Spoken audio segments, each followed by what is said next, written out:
together academic researchers, finance professionals, industry experts, and policymakers to exchange knowledge and promote the scaling of non-CO2 emission reduction strategies. So from the discussion, we hope to see some useful strategies, case studies, and recommendations that can support the financing of meaningful non-CO2 emission reduction projects. Let me give you a very quick introduction of the partners.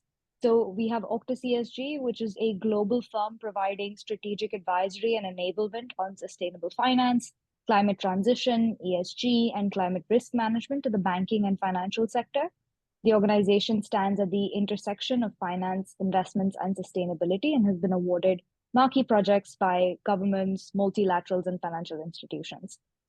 Then we have the IGSD, which is a nonprofit organization that works to promote fast climate mitigation to slow near-term warming to limit global temperatures to 1.5 degrees Celsius. In India, IGSD is implementing this work by working at the national and subnational level by identifying technology solutions, fostering collaboration amongst Indian states, and facilitating the flow of public and private investments. So we have a great agenda for today's webinar with some fantastic speakers. Let me give you a quick breakdown of the plan for the next hour and a half or so. So we will begin with a welcome address by Zareen Osho, the director for the India program of the IGSD, followed by a keynote address by Dr. Suresh Attri, Chief Scientific Officer, the Department of Environment, Science, Technology, and Climate Change, Government of Himachal Pradesh, Government of India. Then we will hear from Namita Vikas, founder and managing director of auctusESG, who will set the context for the panel, after which we will dive into the panel discussion with our fantastic speakers. At the end of the panel, we will open the floor for questions from the audience. However, you are welcome to put your questions in the chat during the course of the webinar in the Q&A box as we go through the panel discussion. So with that, let's begin with the welcome address by Zareen. Let me give you a quick introduction of Zareen as well. So she leads the development and implementation of IGSD subnational work on fast mitigation of short-lived climate pollutants. Prior to IGSD, Zareen was at the International Solar Alliance, the ISA, where she led the development and launch of their solarizing heating and cooling systems program. And before this, she served as a special advisor to the executive director of UNEP. She also has over a decade of experience in government relations and has worked in several capacities with the Government of India. So over to you, Zareen, for your welcome address. Thank you so much for that, Simran, and a very good morning, afternoon, evening for everyone joining us today. Like Simran said, my name is Zareen. I'm the director of the India program at the Institute for Governance and Sustainable Development. And on behalf of my organization and our partners, auctusESG today, I would like to warmly welcome you all to this webinar, Beyond Carbon Risks and Opportunities in Financing Non-CO₂ Emissions Reductions in Emerging Market. It's an absolute honor to have such a distinguished group of panelists with us today, including our keynote speaker, Dr. Suresh Attri. He's the Chief Scientist and Joint Member Secretary of the State Climate Change Center, the State Council for Science, Tech, Environment, Government of Himachal Pradesh, Government of India.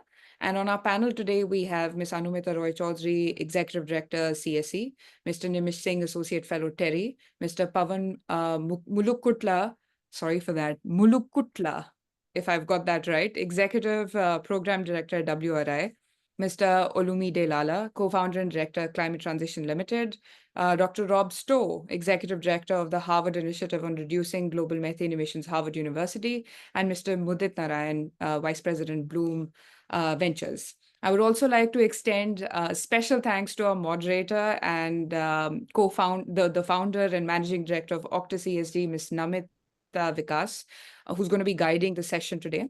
Very quickly, to set the context of what the webinar is and why is it that we're talking about this particular topic. Ladies and gentlemen, as we gather here, I'm in New York for the Climate Week. This topic is more critical than ever.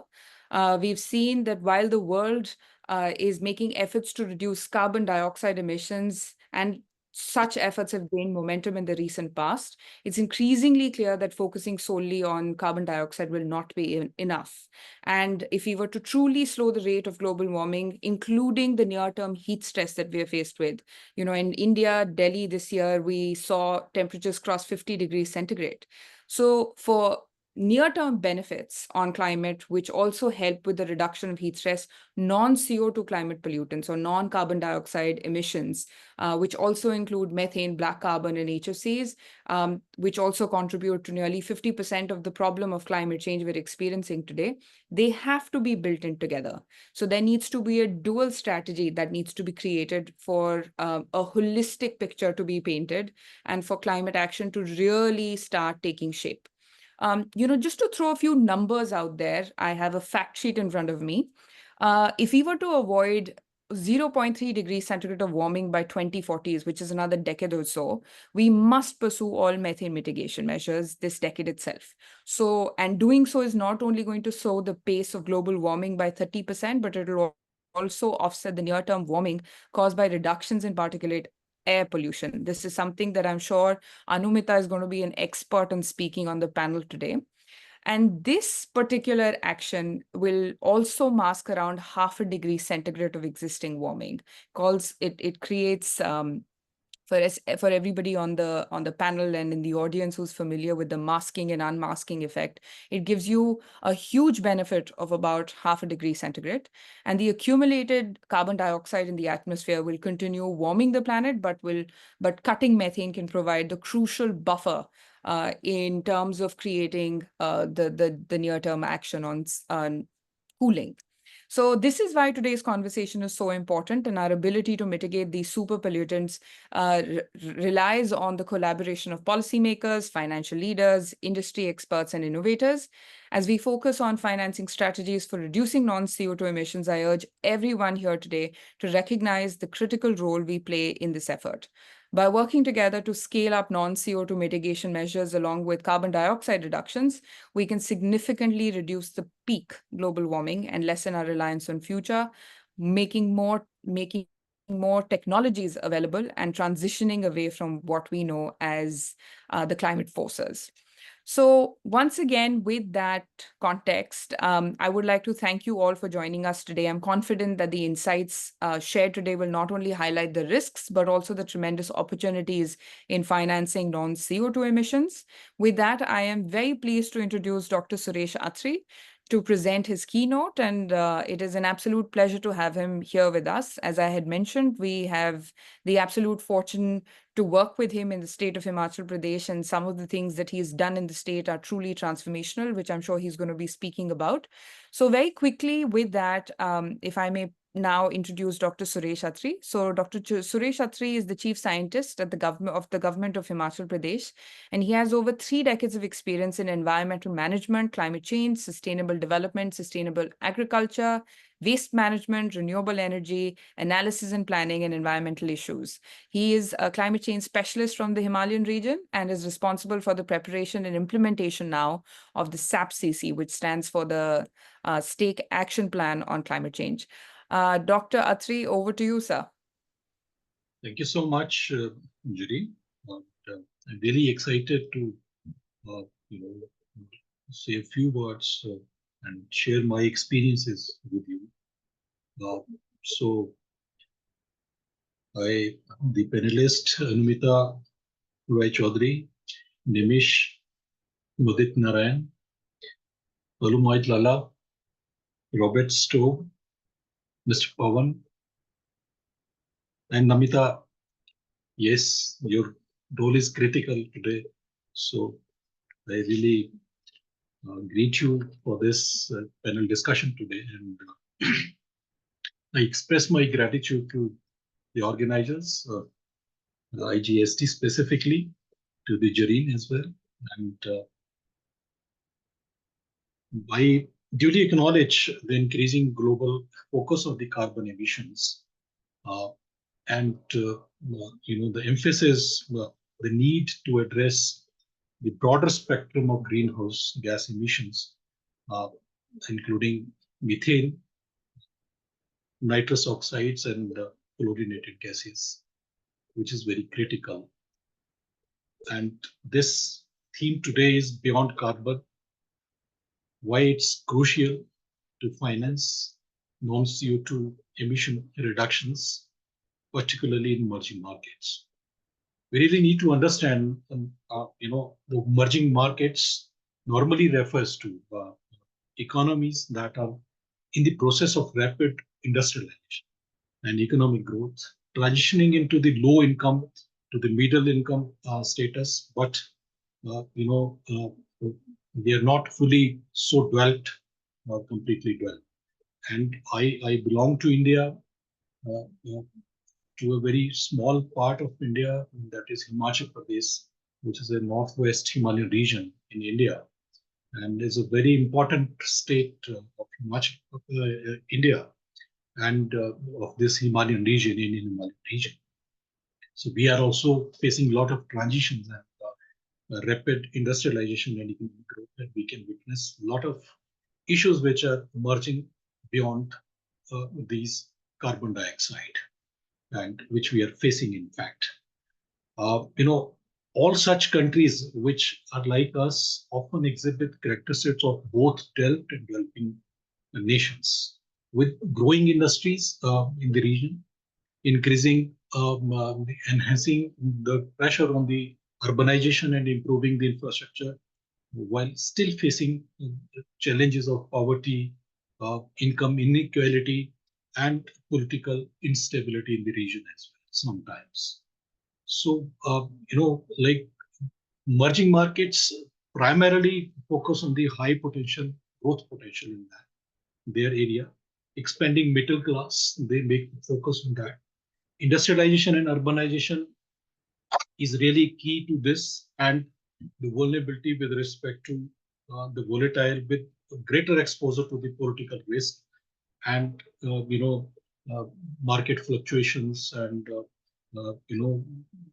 global economy shift sometimes from this to between among us their sectors, maybe agriculture to the electronics or the artificial intelligence and others. So, but as a whole, like China, India, Brazil, South Africa, Mexico, they are the markets, and there the pressure is on different kind of economies. And the very critical factor is the huge non-CO2 pressure, which is somewhere is not accounted for. That how it is leading to and contributing to the global warming, and how it can be mitigated in the times to come, and make the people develop in a very sustainable manner. To me, the importance of non-CO2 emission is really, it makes around 25 to 30% of global greenhouse gas emissions. And we must understand the scientific basis of this, that non-CO2 gases has significantly higher global warming potential than the normal carbon dioxide. And like, for example, I would cite an example of methane is being over 25 times more potent than CO2 over a 100-year period, which is critical. We need to understand that. The whole focus is on mitigating the CO2 everywhere. We only talk, we only discuss, we only strategize only the CO2 effects. I feel strongly that there is a need to address the non-CO2 gases as well, and meet the global climate targets, especially within the short-term climate action window, which is quite important. Emerging markets could play a next frontier, and rapidly expanding industry like agriculture, waste management, energy infrastructure, that emits significant non-CO2 greenhouse gases.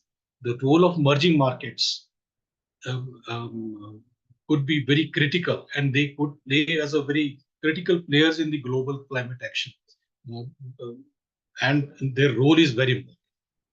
Emerging markets account for a substantial share of global methane.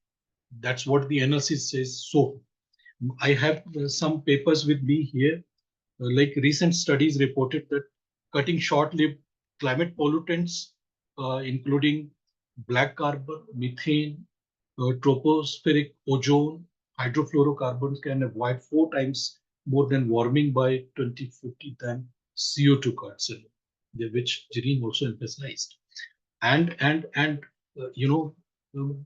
India's third biennial updated report to the UNFCCC, methane accounted for 19.5 million tons. That is around 14.43% of India's total GHG emissions in 2016 basis.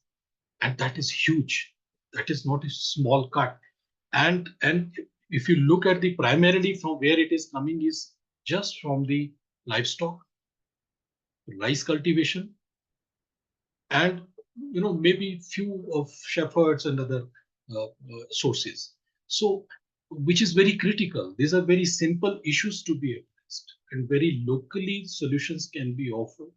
We can work together and make the people a sustainable life, offer them good solution, mitigating these impacts. So, but I feel that despite these challenges, emerging markets, they have the immense opportunity for innovative climate solutions at the same time. And by adopting more sustainable agriculture practices, like by improving waste management facilities, material recovery facilities, funding them, making them at local level, and make them operational, capacitate people, investing in cleaner energy, sustainable infrastructure, resilient infrastructure. So the countries like India, China, and places like Himachal Pradesh, which are very small states, which has the very good economic baseline, can really contribute and reduce drastically the CO2, non-CO2 pollutants.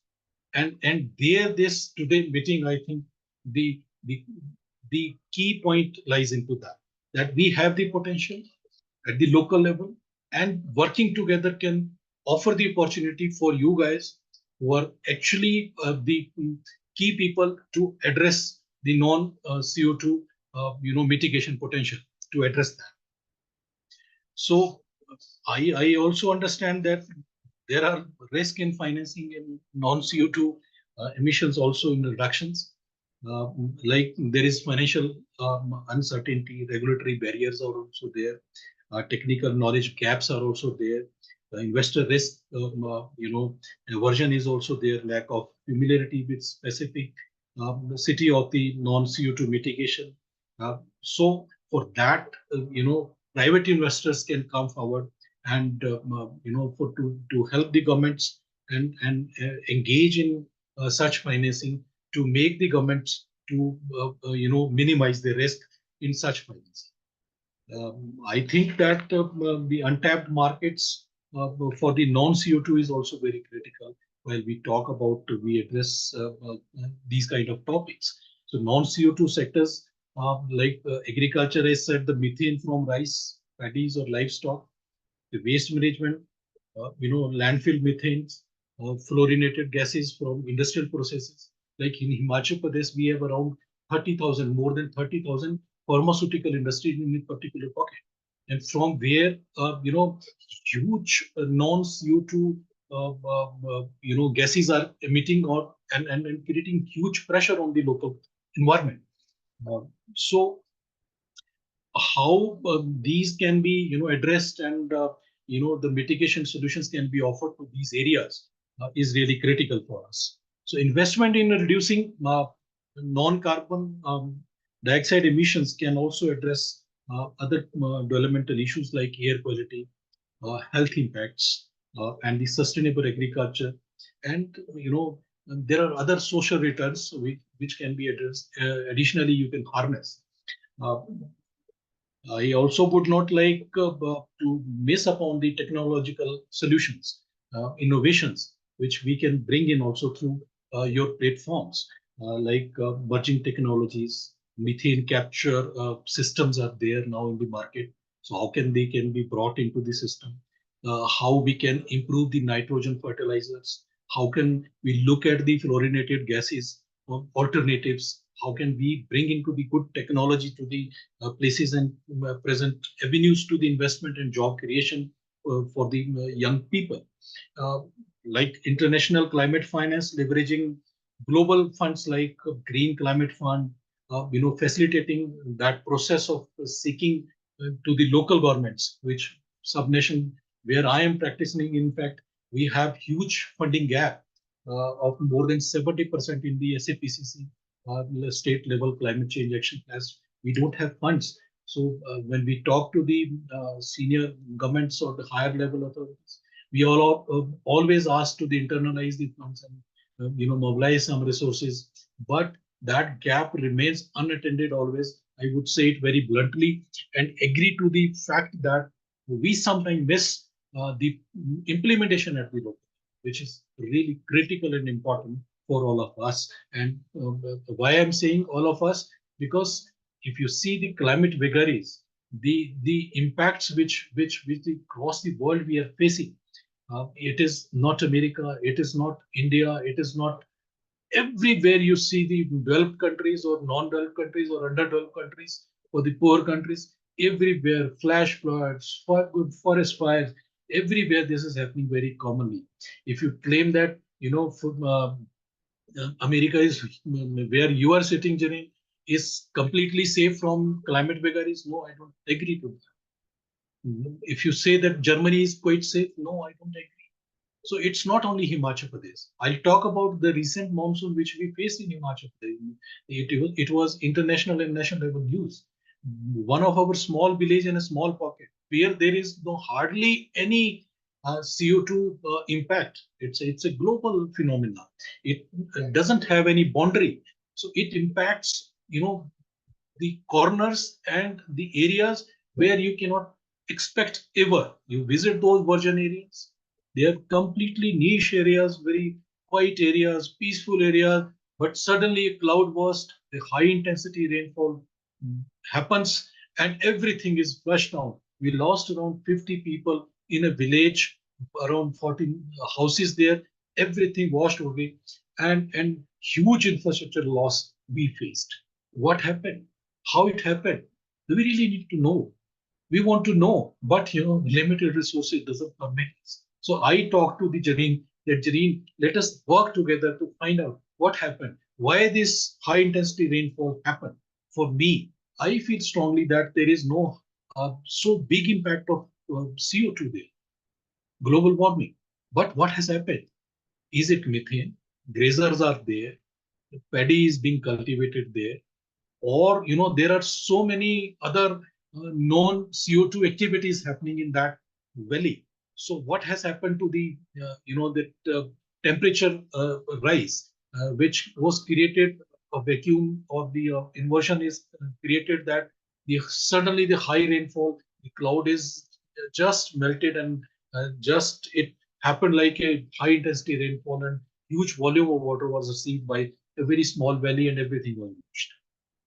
So these are the critical issues. These are very important issues for not only for Himachal Pradesh, from where I am talking now, is for everyone. Is for the Germany, it is for the California, it is for the area which are under the forest fires. So we really need to look at the solutions, mitigation part of it. So I would not take much of time. I've already taken 15 minutes, Jerry. So I reiterate the importance of looking beyond the carbon to create a holistic approach for the climate mitigation.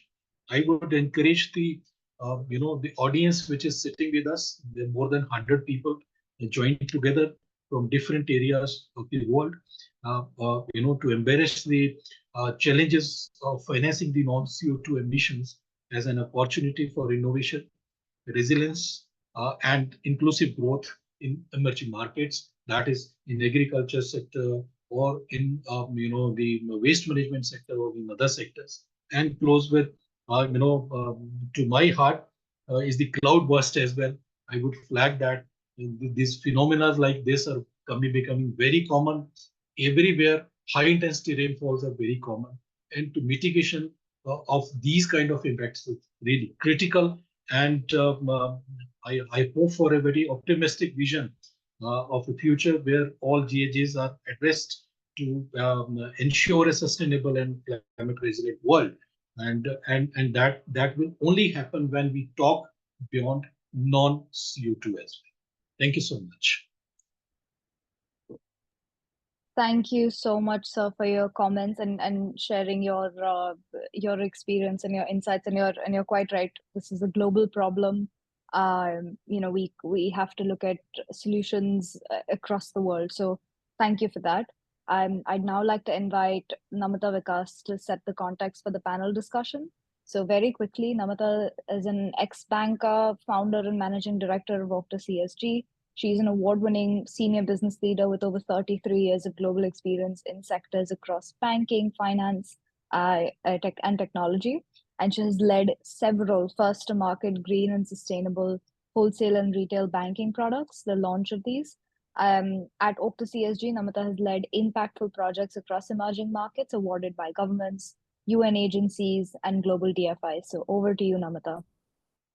Thank you very much, Simran, and may I, on my behalf, offer a very warm welcome to all the speakers and the participants. My heartfelt gratitude to the IGSD for partnering with auctusESG on this important topic, and to Mr. Atri for being present. And in fact, you have so beautifully touched upon multiple aspects of this issue. Being a banker, my technical knowledge around these areas is very limited, so I'm intimidated. But as you mentioned, the role of capital, something that I understand very well, it is indeed a significant requirement, and there has to be speed and action to meet the net zero targets that have been set by the countries. So thanks for setting that out very effectively.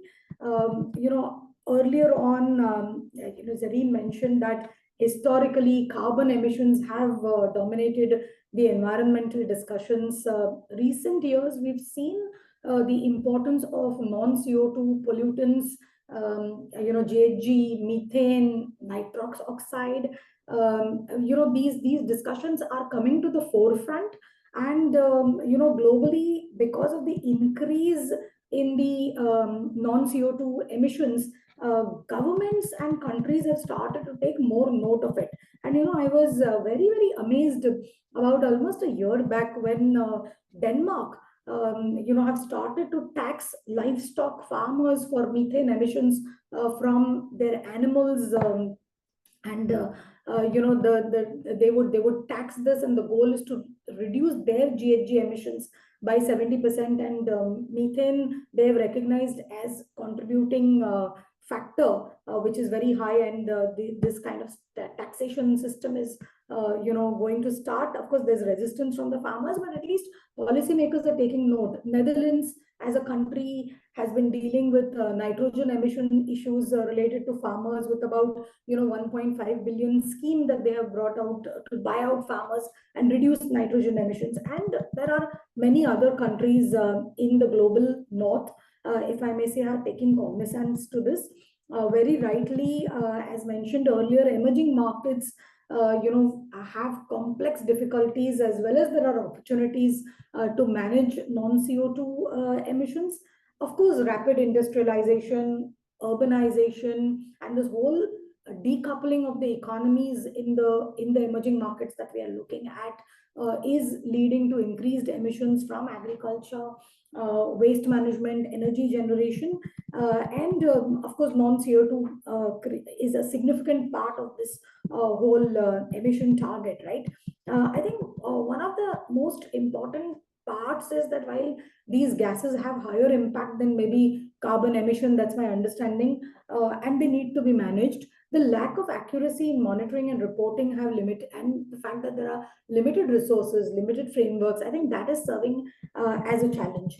I want to quickly move to a topic which I'm very comfortable with, talking about transition finance. Now, transition finance is becoming one of the most important subjects for from a climate crisis standpoint, and labeled transition, labeled bonds, while they are the cumulative volumes are low at about $12.7 billion as of 2023, against the green bond market, which stands at about $3 trillion. I think there is a crucial need for fast tracking this to shift to the net zero economy, especially hard to abate sectors. And what we are seeing is that a lack of standardized definitions or matrix, concerns about greenwashing, risk aversion due to high costs and risks associated with new technologies, inadequate government support for improving commercial viability of transition projects. All this is hindering finance, right? There are banks who have started to, move towards looking at their wholesale portfolios, approaches from a hard to abate sector financing standpoint. They're working very closely with clients to understand the needs, encourage ambitious transition plans, and provide tailored solutions.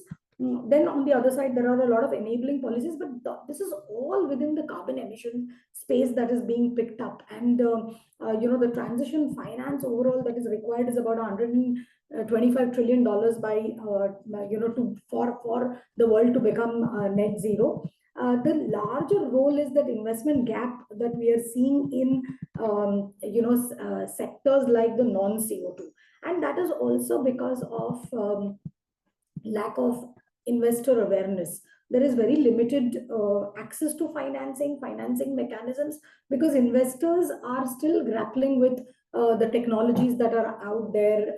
There are a very limited number of, therefore, financing mechanisms. The low carbon prices, Mr. Attry spoke about the carbon markets, which are still evolving, and the absence of regulations around these kind of aspects is keeping investors away. And obviously, financiers and investors, the perception is high risk about these sectors, right? There's no pipeline of projects to finance. That is again another area that hinders finance. And all this is therefore not giving the kind of priority that it needs to give to non-CO2 kind of financing that is happening there. I think we need to have policies, we need to have tools, we need to have public-private partnerships to be able to strengthen the capital flows as far as these sectors are concerned. There are governments across, again, the world who are doing who are taking multiple initiatives. But I think the topic today is, how do we bring about the ecosystem, or how do we curate this ecosystem to look at non-CO2 emission reduction, providing the kind of technology, providing the kind of finance that is required, with a special focus on emerging markets. I think that will make a good segue to the panel discussion that we are looking ahead. And I would hand over back to Simran. Do you need to introduce the speakers, or should I get into the panel discussion? So please guide me in terms of what is it. I think Zareen has already in her welcome address introduced the speakers that we have today. So maybe we can dive in, because I think everyone is keen to hear the panelists' insights.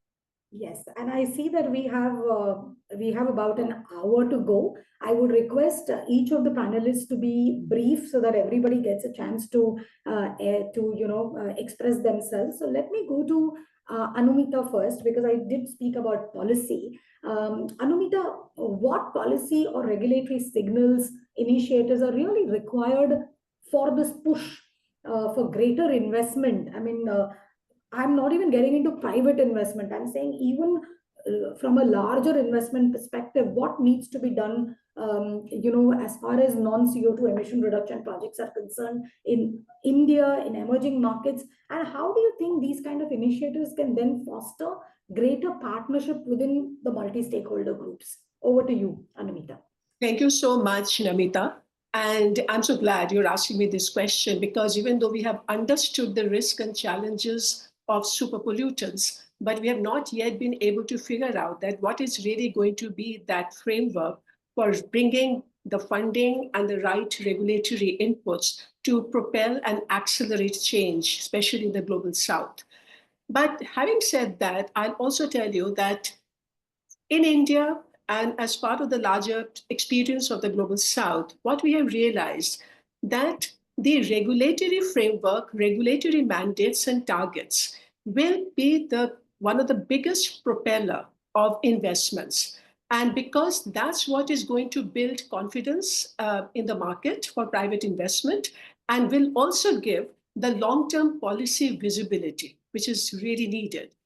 Now, from that perspective, in India, even though programs are not really defined as super pollutant programs, the sectoral action taken to curb air pollution, which is such an imminent issue in our part of the world, that has begun to deliver on the objectives of super pollutant control and also stimulating investments. And from that, therefore, it is important to have identify some of the learning and the takeaway.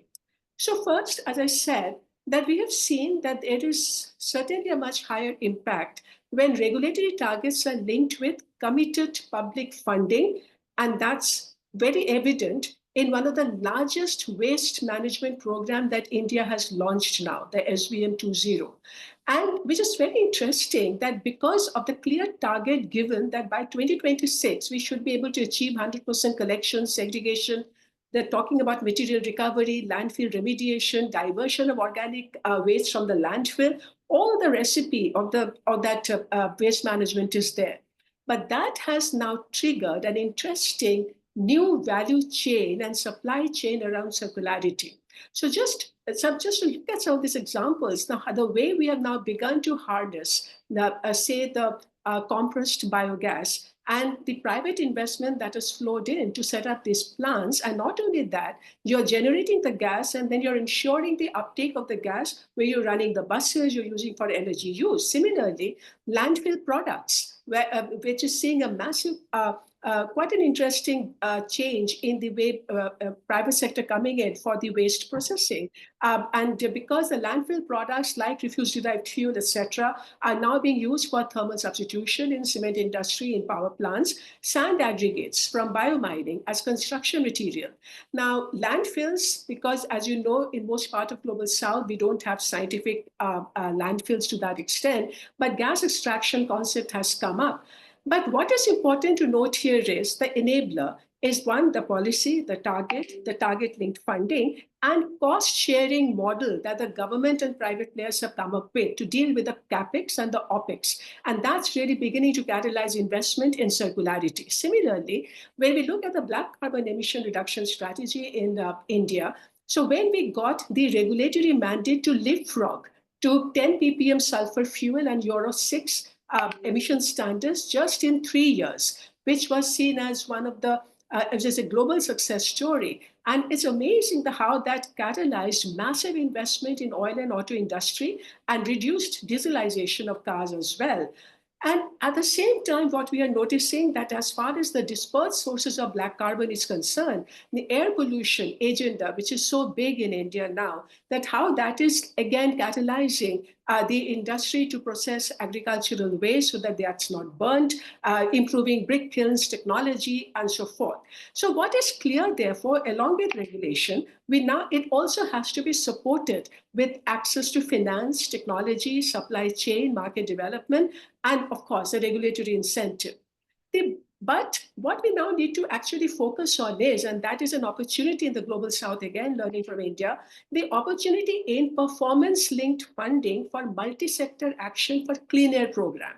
So the one that we have now, it is very interesting model, what we are beginning to see, that how it is asking for alignment of separate sectoral funding streams for transportation, for waste management, for industry, and that is unlocking more finance. So this idea of convergence funding for SLCP, that is a very important area, but there is a caveat. While these frameworks emerging, which are very powerful and the way to go forward, but now is the time when we have to work on appropriate performance criteria and the indicators and a result framework for the funding, a measurable reduction that is needed for super pollutants. Otherwise, as we are noticing, imagine in South Asia where it's a dust bowl, and if we are not careful about informing our funding strategies and priorities well, maybe we'll end up more spending on dust control rather than combustion sources where the SLCPP reduction is more effective. So the last couple of points that I just want to highlight is that while these are all opening up new opportunities, but the longer term solution to accessing and leveraging more funds and investments in the sector will certainly require more deliberate climate and clean air tagging of sectoral budget for public finance to unlock more finance for the strategy.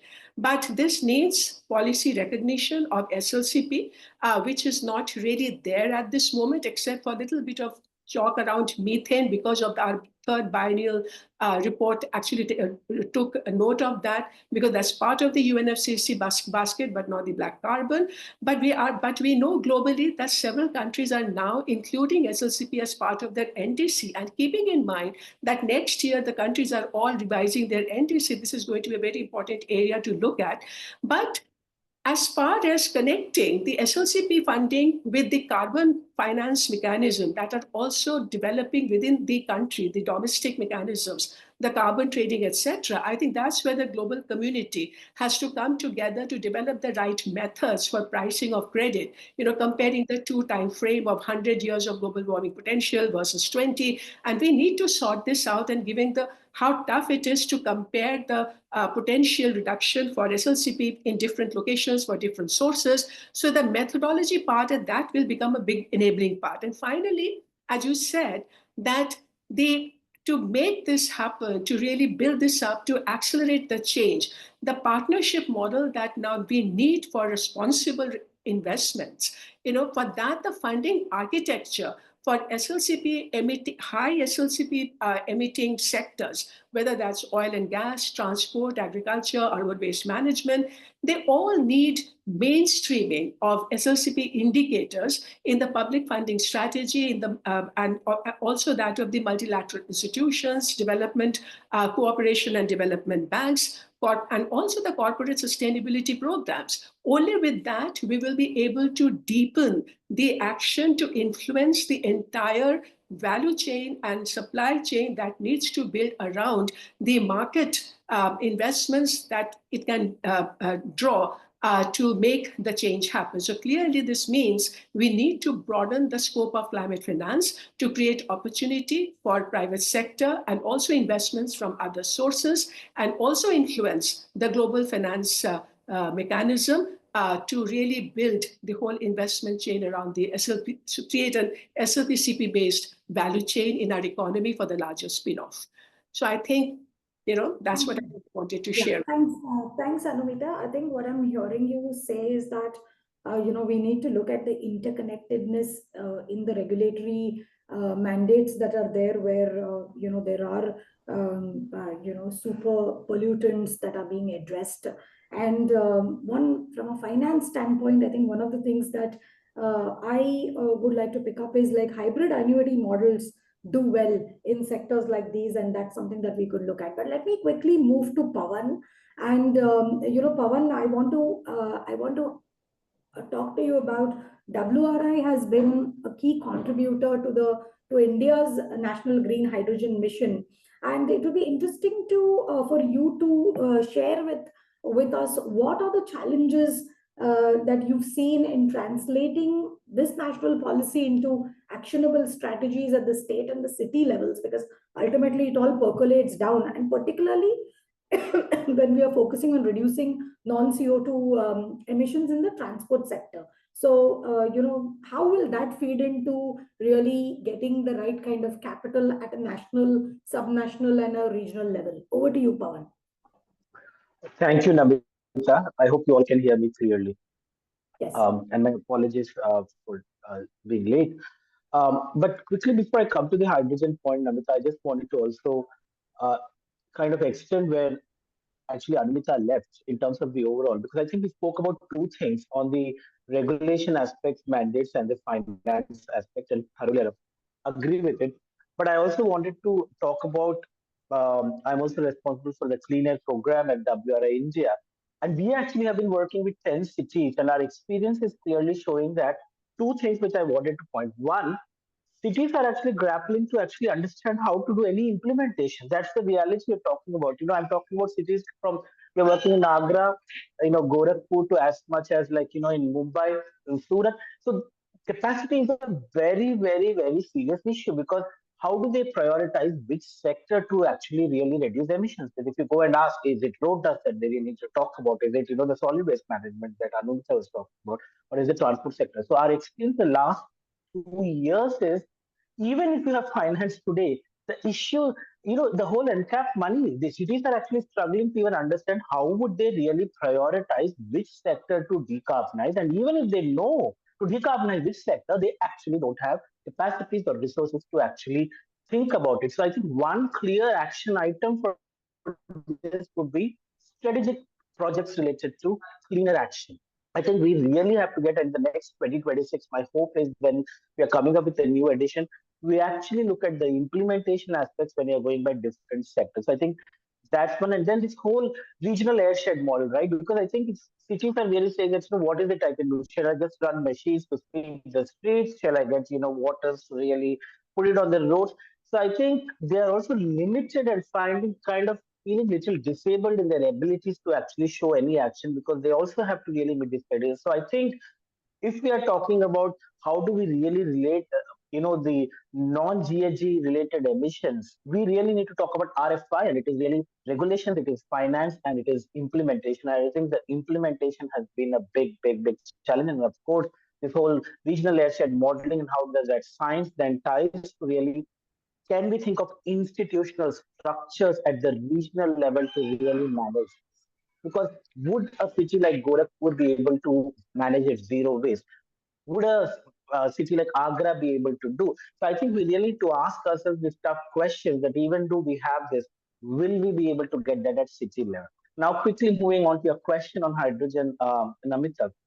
So I think there are 5 things which really need to happen in the transport sector. Very clearly from the hydrogen point, I think we're talking about PM 2.5, PM10, and NOx in terms of what is possible with the if you're talking about replacing ICE with the fuel cell hydrogen.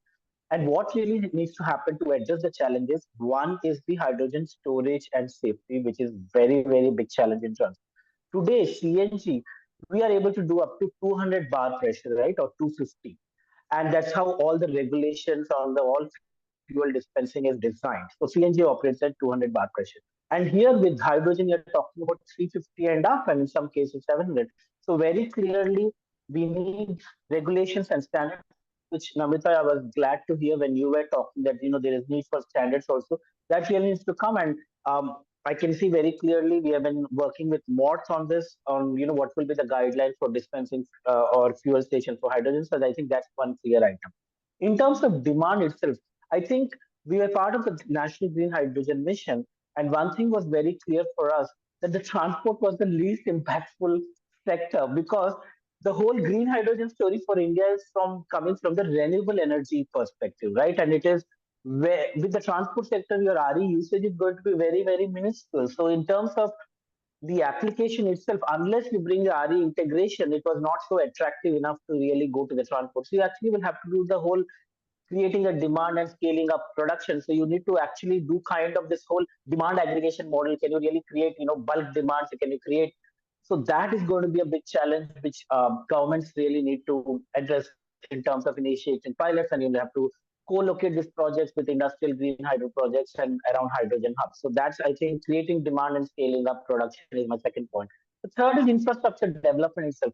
So I think we are at a very challenging situation when we're talking about hydrogen because at one end we're talking about EVs and the infrastructure needed for EVs very clearly. So I think while we know that the application of hydrogen itself is very likely going to be in the long haul, basically also talking about commercial vehicles, whether it's medium and heavy duty vehicles. So I think the question is at what point would we really push for this infrastructure development? Because at one end we are talking about battery electric driven, trucks and freight being decarbonized, and now we are talking about hydrogen also. So if you're talking about multiple technologies to coexist, the question is what is it's not just much about the infrastructure development, it will really come down to financing and the business model around it. So I think that's the third point. The fourth is the policy alignment and coordination across departments. I think clearly very identified right now there is national green hydrogen mission actually, and then policy, and then states have started developing this green hydrogen policy. But what will be the role of cities and regional development authorities? Because if you really need these refueling stations within your region outside city areas where these are really going to come up, that's going to be a very clear challenge. And then we also know that honestly, very speaking, it's very nascent technology the way it is evolving right now for the transport sector.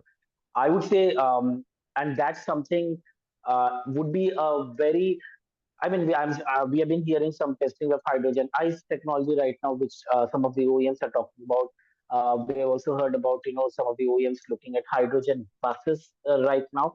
So it's not that we are going to see any hydrogen vehicles at commercial deployment to scale up in the next 2 to 3 years. I think we are quite far off in terms of how would we do so. I think maybe a retrofit with hydrogen ICE is a possibility. So I think these, and then of course a capital mobilization. I think that's my last 6 point to really talk about. I think unless we look at all these six, which we actually did for other technologies, so we are talking. It's not as simple as I mean, all of us would agree to imagine that you have to work with all these six things, and I think there's a big focus for cities to do, and investments are always going to be a challenge, and that's where we see I think some close to 400 or 500 crores have been put under the site initiative of the National Green Hydrogen Program, which talks actually about pilots. So I think that's a good strategy to begin with in terms of understanding and learning about this technology. So this is where actually we stand in terms of application in transport. Thanks, Pawan. I mean, you have just put out the magnanimity of the challenge in that sense. And I was at the high-level meeting at the UNGA on oceans and blue economy. And there, they were the largest of the maritime industry giants talking about, green ammonia, green hydrogen, and alternative fuels for the maritime industry, and how commercialization. So, they very excitedly said that, oh, we are using this alternative fuel for, say, 200 ships to begin with. But commercialization of all that at the scale that we are talking is currently a very tall order, I would say, and capacities. I think we lack the capacities. You're talking about capacities at the city level, utility level. I'm also talking about capacities within the investor segment to understand the risks. I mean, banks who are large commercial lenders, to grapple with the risks of the kind of technologies that are there, and the risks around these investments, those are huge. And I think what's coming up is that a lot of focus needs to be given to the technology. But very quickly, let me move to Rob to ask a very pointed question on where the money is going to come from. So Rob, carbon pricing, carbon markets, there's been, I mean, it has been an established mission in countries like India. Under another umbrella, we have something called perform, trade, and achieve. So, there are different types of mechanisms to trade carbon across many markets. But how do you see the non-CO2 emission market coming up? Is that going to be a part of the carbon market? What are the kind of challenges? I mean, just demystify the space a little bit. I'm very interested to know, is methane pricing proposals such as, US has started with methane fees. Is that going to be viable in the context of emerging markets? It would be great to hear your thoughts on it. Over to you, Rob. Thank you very much, Namita. I certainly appreciated your initial remarks on finance, which were a great primer on the subject. With regard to carbon markets, it's interesting that the term carbon markets has come to primarily refer to offset markets. As we all know, an offset is generally generated by investment in a project that reduces emissions from a hypothetical baseline of emissions that is modeled. And depending on the quality of the modeling and the quality of the implementation of the project itself, those determine the quality of the credit. I think there's clearly a big role for carbon markets defined as such. And we see this in the world. On the other hand, we also see right now growing skepticism about carbon markets because of lack of quality. So really high quality carbon credits are kind of a niche market right now, even though the larger offset market is quite large. And this is true for methane and other non-CO2 gases as well. Now, it's my hope and the hope of a lot of the folks that I work with that gradually offset markets will evolve into compliance markets, which include carbon taxes and cap and trade. Now, these compliance markets are not always appropriate in every country.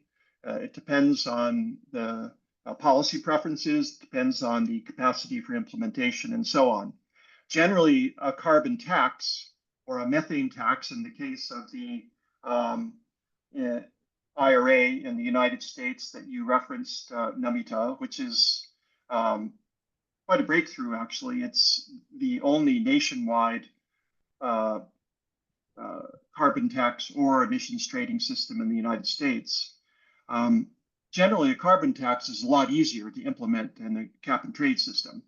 Every jurisdiction already collects taxes.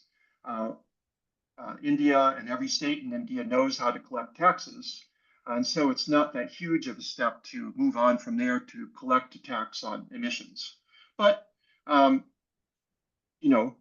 various jurisdictions may not choose to do so. And then how do you proceed? I think others have, discussed finance better than I could, but I would note that there are three major challenges to financing methane emissions reduction in general. First of all, we need to agree on an approach to CO2 equivalent with regard to methane and carbon dioxide. There's an ongoing, very lively debate about whether to use a 20-year time frame or a 100-year time frame. And I think all of you are familiar with this debate. Over 20 years, methane is about 80 times as powerful of a warming agent as CO2. And over 100 years, it's about 20 times as powerful. So it makes a big difference what time framework you choose. Economists have a third approach that I won't go into here, but the point is that this is a challenge to really incorporating methane into larger carbon markets across gases. And that is true whether you're talking about private investment. Namita, you talked about concern about risk and uncertainties about risk. That's one of the uncertainties. Secondly, methane comes from multiple sectors that are very different from one another. And it may be impossible to lump these sectors in together. So emissions of methane from the oil and gas sector have a very different ecosystem than methane emissions from the livestock sector. Whether you can put those under the same, Anumita, you talked about policy very eloquently, but whether you could put those two sources under the same policy regulatory umbrella, maybe not. Or if so, you have to really stretch that umbrella. So that's a second challenge to really advancing finance for methane emissions reduction. And finally, there were a couple of references to MRV, or the measurement and verification of emissions. This is more difficult for methane than it is for CO2. We've made tremendous advances on the level of all. There are 4 different ways to measure methane, and we've made advances on all 4 technologically. Those are satellites, airborne measurement with aircraft, regional or perimeter measurements across a certain oil and gas facility, for example, and then handheld tools for measuring emissions very precisely from individual animals or individual components of an oil and gas system. That challenge, we're rising to that challenge, not so much the other 2, but I think that it's key that we address all of these challenges to incorporating methane into a larger financial system if we are to advance. Thanks. Back to you, Namita. Thank you, Rob. I think you made me think that, when you mentioned this whole offset market as a term, I thought that I think what we need is more of maybe a net zero market trading platform where you have not just offsetting from a carbon neutrality standpoint, but also decarbonization kind of, mechanisms to trade for, and then the overall net zero. So I think that's a food for thought, and connecting those dots I think are very, very critical. I am going to go to the other three speakers. I have an eye on the clock. What I would also request the panelists is that there are some questions in the Q&A section. I don't know whether we'll have the time to take those up, but I would really request you to put down your answers if you could attend to those of the questions that are targeted to Pawan and a couple of other people. So please, if you could do that. And let me move to Nimish. Terry has been working on air quality modeling. Then there is this whole lack of standardized matrix for non-CO2 emissions impact that really hinders to attract investments. So, Nimish, what do you think are the steps that are needed to address this? And how can complex data be translated? Because what I'm hearing from the other speakers is that this is a very complex space, and how do you think this kind of data can be translated into matrix? Because investors are looking for quantification of the risks as well as the returns. So how would you work around those questions? Over to you, Nimish. Thank you, Namita ji. You're absolutely right. There is no standardized format for reporting the non-CO2 pollutants. Specifically, we have the IPCC document for CO2 emissions, but in case of the pollutants which are specifically regarded as the air pollutants, which are also climatic pollutants like ozone is there, black carbon is there are different methodologies and different emission factors which are being employed across the world or even within the country itself by different organizations, which result in huge variations and inconsistencies. Now, one of the factor is I think the national governments should take a lead on that part in publishing a specific emission inventories where the emission factors are standardized, which should be employed across the country. Because at this point of time, everybody is working on different factors, and even in terms of not just in terms of emission inventorization, but also the impact assessments. So most of the emerging markets like India is there, or other developing countries are there. The health impacts have also not been directly associated with these pollutants. So there are a lot of uncertainties on this one. And a lot of research is actually required at this point of time. So the studies are not being conducted. At this point of time, the factors which are being employed are basically which have been estimated in the developed countries. And the governments are not actually accepting it because, again, the issue is that they are not India-based or any specific country-based. So they don't actually align with those kind of assessments. Now, these are from the assessment side. So there can be indicators from the measurement side, which can be aligned quite easily because the monitoring part is being taken up by the government itself. They have multiple monitoring stations which are established across the country. But the issue is that that has also not been standardized. So at this point of time, if you're going to ask me which city in India is the cleanest, I would have to actually ask you based on which parameters you are asking, because the national government is actually at this point of time going by three matrices. So we have National Clean Air Program, which Pawanji also mentioned. So it has a clear-cut target which aims at reduction of 3 to 15% reduction in PM10 concentrations annually.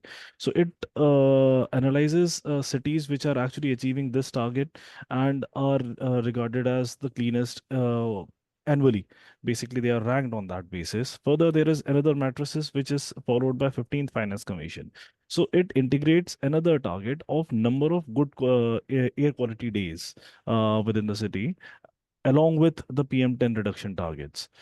While the newest one is the Swachhata Sarvekshan, Swachh Vayu Sarvekshan, which is basically awarding the cities that they are cleanest. Now, the weightage in there is lowest in terms of what PM10 weightage it was there in the above two targets. So a lot of ambiguity is there at this point of time to what kind of city is basically cleanest. So some of the cities might come up as the top ranking cities in one of the indicators, while they might be lowest at this point of time. So this has to be streamlined by the central government itself. Which parameter has to be taken at this point of time rather than just going ahead with different parameters. The 16th Finance Commission is now setting up. I hope that they are actually going forward with some of the streamlining on this part as opposed to what was done initially. Now, I'm not actually saying either of them are actually wrong or right, but we definitely need a conclusion from the government side that yes, this is the parameter and that will actually reduce the uncertainties or the confusion, because this confusion definitely impacts the investor in going ahead with their investment in which cities they might be going ahead with investing of their money, because pollution definitely is one of the factors which impacts investors at this point of time. There has been studies which have actually told us about that high polluting cities are not actually very much the high level technical people are not actually very inclined to go ahead and work on those cities. So they definitely impact on those parts. Now, how to address this is first, as I said, the standardized of metrics is required. The second part is, as was initially mentioned, the MRV framework. So there is an MRV framework for CO2 and the GHG pollutants, but it is completely missing for the air pollutants, which form the other part of the non-CO2 pollutants. It has been so India has done great work in developing the Prana portal, but still a lot of work is actually required to making it a robust measurement, reporting, and verification framework of these emissions. Because once they are quantified, the co-benefits can be assessed, and that will definitely clear the air on this part. What kind of progress is being made by different cities or by different industries or by different authorities which are working in this direction. Now, the last part was how this complex data can be effectively translated. So, yeah, that is definitely true. So this is pretty complex methodology. So at this point of time, what is basically utilized is very complex models, which are basically called as the chemical transport models, which are actually used for the assessment of these pollutants, what their concentrations are, what their impacts are. So I think switching to more empirical or reduced form of models, which are less complex and can be replicated by the investors, those models should be promoted where a quick assessments can be done. That will build the confidence in the process and will also give investors a clearer understanding of the financial and environmental returns what they will actually get. Further, there should be a promotion on the simplified indicators rather than these exact numbers on the pollutants. So like we have the air quality index, there should be a single index which can actually offer them a bit clarity, and it is easy to understand what might the impacts are there. So basically those kind of simplified indicators will actually aid in further moving ahead on this direction. Okay, thanks, Nimish, for that. What you're saying is the whole inventorization is very important. Standards, MRV frameworks, data access, accuracy. I think the complexities to be looked at and overall monitoring that will help investors come in. Absolutely, fully agree with you. Let me quickly go to. Olumide, you have been working with a lot of financial institutions in Africa.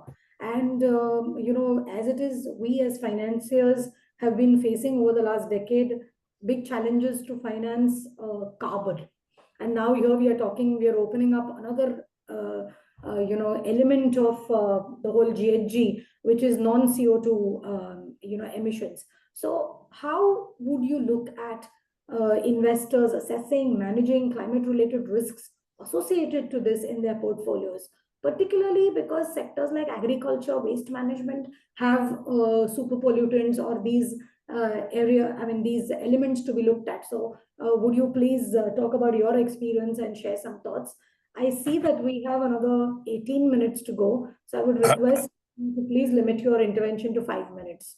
Thank you. Well, I mean, the good thing or the challenge of coming after so many speakers is that a lot of things will have been said before I come along. So, I'll probably be reiterating a couple of things that other people have stated. But just speaking from my perspective and experience of having worked in about 21 African countries, and I suspect it would be the same with most emerging countries. You said something earlier in your opening statement when you were describing yourself as a banker. The truth is, financiers are not scientists. That's not our primary job. And as such, our job is to look at risks and the data in front of us. But you're only as good, your analysis or your decisions are only as good as the information that is in front of you, number one. And secondly, the quality of that information and your ability to understand it. So from my perspective, having this conversation today, it's an interesting one because in the grand scheme of 1 to 10, we're already talking about maybe 7, 8, 9, whilst not dealing with 2, 3, 4. The fundamental point is we've talked about capacity, we've talked about data. Data availability and accuracy, even to do with CO2 emissions that we're grappling with right now, is a challenge. Now you're introducing something else, which it's somewhat new. I mean, we're talking about carbon markets, for instance, and emissions and all that kind of stuff. How do you even begin to couple that with non-CO2 emissions? That it's totally new to us. So, the lack of data around methane and nitrogen. I mean, as somebody has just alluded to, I think it was Rob that was saying that non-methane in the gas, an oil and gas industry, for instance, is different from that in the agricultural sector. So even those challenges, the lack of granularity, real-time data accessibility around emissions, within one's lending portfolio, it's kind of difficult. And that's some of the challenges that financiers are looking at. And that in itself means that it's very difficult to baseline even the creation of the data you're looking for. And so when you're looking at subsector complexities, for instance, and looking to finance things across your portfolio, because that's how you look at it. You look at it more from a portfolio perspective. If you take two sectors, for instance, agriculture and waste management, agriculture, emissions within agriculture is quite dispersed, yeah, and very hard to measure accurately. I mean, I was trying to finance, looking for financing for a young lady, for instance, who was trying to grow some sort of, provide some solution to reduce the emissions that was coming out of cattle, yeah. The honest truth is, presenting that to bankers, they didn't know what I was talking about. It's a difficult perspective, and that was just on a small project. How much more we're now looking at big projects. The circular economy offers a lot of opportunities, yeah, especially within waste management. There's a lot of that going on, especially in places like Nigeria, Ghana, and Kenya. But yet the bankers are beyond the curve. They're behind the curve in terms of their understanding of how to finance this and how to actually price that risk, which is essentially what they're trying to do. The lack of standardized methodology does not help. Yeah, there needs to be more of a finance meets science, if you will, in order for us, even the central banks to create reporting structures that allows us to review our portfolios and actually report against these things in a very standardized way, so that each banker is saying the same thing as opposed to different conversations. So so to that point, it brings about a lot of issues around how do you measure risk and how do you actually transfer that. So even when you're talking across the board, for instance, and you're trying to mitigate some of the risk of your investments, and you're looking across the board, maybe to the insurance companies or even to the pension funds, yeah, the capacity just isn't there. And I think rather than give timelines in terms of 2020, 2050, or whatever, what we need to focus on is actually building the capacity within the financial institutions to understand and be able to relate more to what the science is. Because that lack of understanding of what the science is telling us is an issue in itself. And so, we tend to run into bandwagon situations and jump on new fads, if you will, new fads. Now we're not talking about carbon markets, and that seems to be the new flavor of the month. and everybody's going in that direction. And carbon taxes is something that Rob mentioned. Yes, we all know how to tax people, but the question is, what are you going to do with the money? How do you incentivize the change in behavior from the taxes that you get? Or are you simply going to increase the cost of operations for most of these companies? And inadequacy of risk management framework is a big one. Yeah. Even if the data is there, how do you even define those management frameworks and ensure that they're mainstreamed? And obviously policy uncertainty is a big one as well. Especially, emerging markets, sadly, governments tend to just come up with policies sometimes that, you kind of wonder, it's kind of contrary to the position that you're trying to move forward. So, look, time is against us. I kind of recognize that. This is a big topic, and I think it's one that needs to come together yet again. It's an opportunity one to start. But I think there's a need for finance really to meet more of the science and have more of a debate around this. But I think, to be honest with you, in the same way that we came up with criteria for CO2 emissions, we need to start worrying about how do we put the criteria and the understanding around non-CO2 emissions for those who are financing this sector to actually have a better understanding of what it is the risk looks like. Thanks. Oh, great, Alumide. I must say that a wise banker once said that for lenders, risk is managed, mitigated, or transferred. And I think in this sector, we have not really been able to grapple with that, and it's very important what input bankers get to get the right kind of output or investments. We heard from a banker like Olumide, and I would like to go to a VC funder. And Mudit, I would like to bring you in. In terms of, Blum has been financing technologies coming in at nascent levels. And here we are talking about non-CO2 emission reduction space where, companies in the climate tech kind of a function tackling this kind of technology would be a big challenge, right? So how do you see this whole investor space? What from your lens, are the barriers to bring in venture capitalists to come into this space, and what can be done to channelize that capital, essentially? Over to you, Mudit. Thank you, Namita. Thanks for inviting me. And again, as I said earlier, it's difficult to have a lot of new points, and such amazing people have spoken earlier. But from an investor perspective, and especially focusing on the tech side, India has seen an upsurge in climate tech investors. I saw a report recently that there are 30 climate funds or 30 funds which count climate as one of their prominent strategies. And Bloom has been a pioneer in investing in many sectors such as electric vehicles and circularity. We've spent the last few months understanding a lot about solid waste management, though we haven't invested in that space yet. I think one point that we've seen in the last few weeks or months is the push from the large corporates for technologies, because many of them have taken 2040, 2050 type of deadlines for net zero. And I believe that the push or the impetus for startups, and especially technology-based startups, are coming from the corporates who have taken these fairly difficult deadlines, and that's where the push for technology is coming from. As private sector investors, of course, a policy tailwind would be useful. It would be good to have, as the earlier speaker said, indices or inventorization.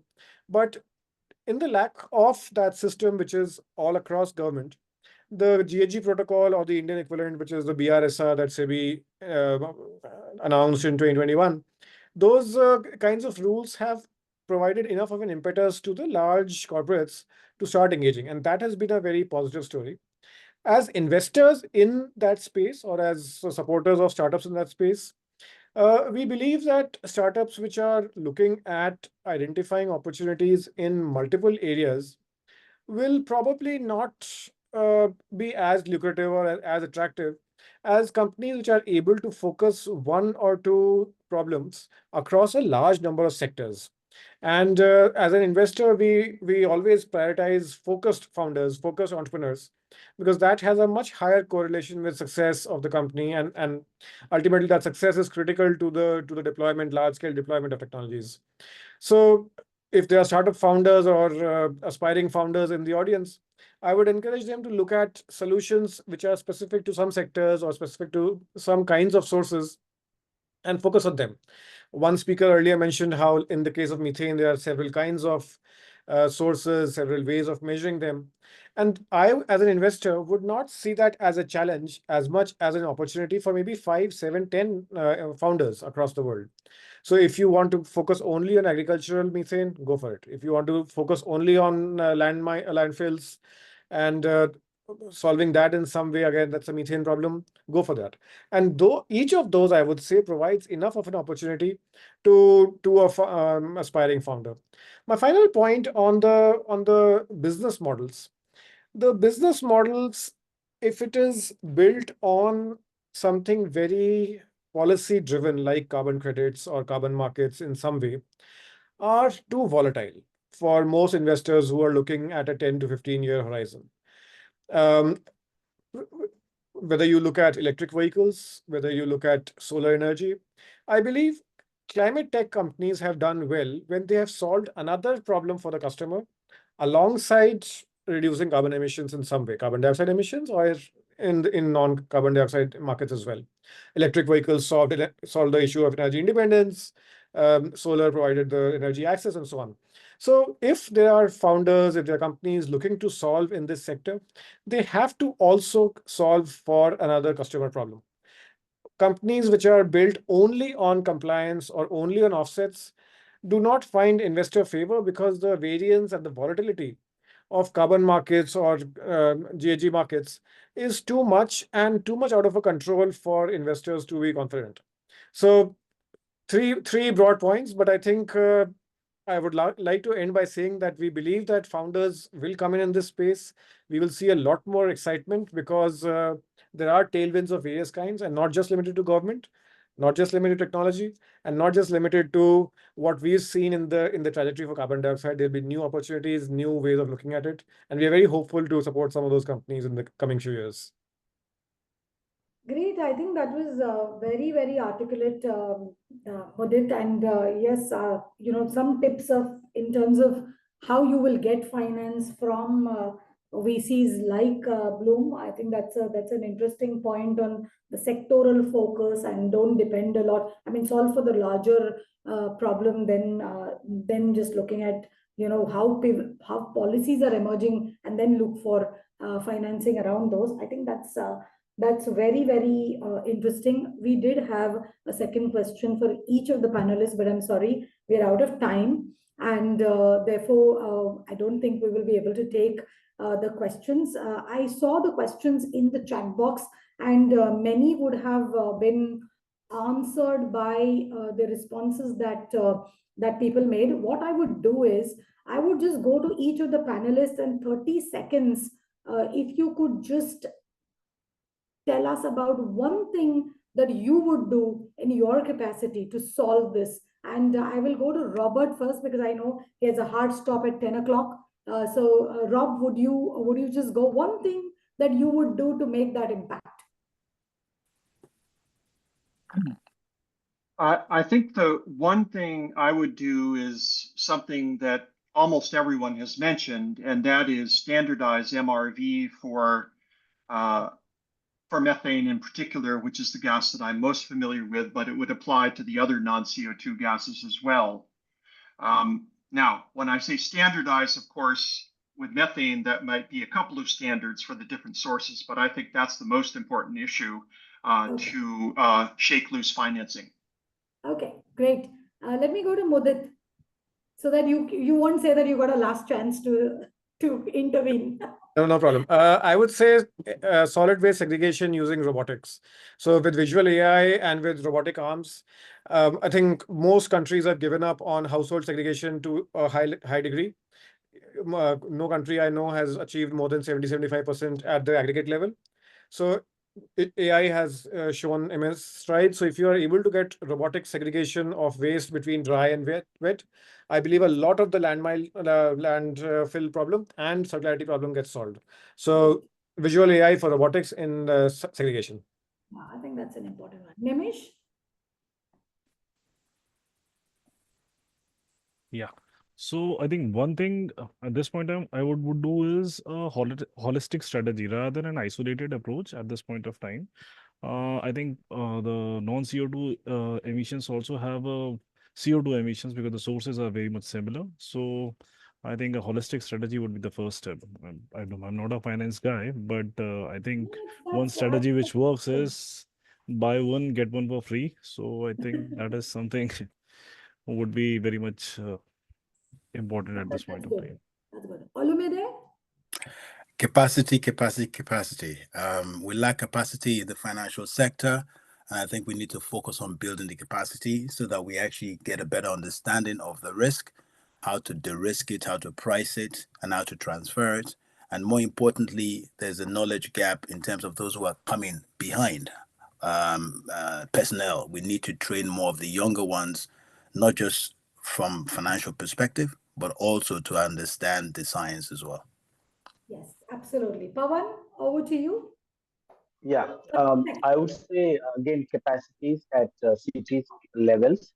That's one thing, and also how do we change the discourse, right? I think someone asked this question also. How do we this public discussion doesn't really happen around this? So I think linking it to public health is also important critically to really raise voices and bring more into this conversation. Would be very important. So I would again stick to capacities, and then of course, how do we use technologies to build this capacity? Okay, that's great. Anumita, the last word from you. Okay, so what I would like to see is the repurposing first, the repurposing of the existing funding based on different metrics that delivers maximum on the SLCP reduction. And also keep in mind the uniqueness of the global south, that where the most of the SLCP reduction will actually happen in small scale sector and it's with subsistence farmers. So you need a very different kind of a public policy and funding approach to support common infrastructure, develop financing instruments, and so forth. And also keep in mind that in Global South, that most of the change that is being driven is by a startup ecosystem, which will require more affordable financing. And final is that, yes, we now really need to look at innovative financing models to mobilize resources, polluter pay principles, and several others, so that you can really build the resource for the change we need to see. Absolutely. Thank you very much. It was a huge learning, very interesting panel, and many themes that came out: regulatory push, implementation, execution, most important, capacities. I think that was one of the key things that I picked up. How carbon markets are becoming offset markets, and we need to broaden the whole horizon and focus inventorization. I think that is something. I think integration and inventorization is something that we need. Data, risk measurement for commercial lenders to walk in, perspective from VCs. I think this was really a big learning of how you focus on your business models, and indeed a big learning for all of us here. And I will hand it over to. I would thank all the panelists for very passionately, speaking and giving your inputs. Thank you very much, and I'll hand it over to Simran to close the session. Thank you. Thank you very much. And special Thank you, everyone. Dr. Atri, who stayed on all this time. I wish I had the time to go back to you, but thank you very much. Thank you. Thank you, everyone. Once again, this conversation has been really interesting, and I think we're all leaving with some new and concrete ideas and action items on what we can do to reduce non-CO2 emissions and how we can finance such interventions.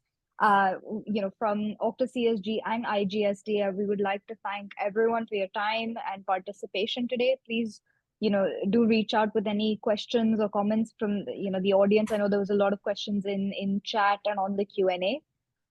Please do reach out to keep this meaningful discussion going. I hope you've all learned a lot, enjoyed this webinar as much as we've enjoyed hosting it. And yeah, I hope you have a good day. Thank you for joining us. Bye-bye. Bye, everybody. Bye-bye.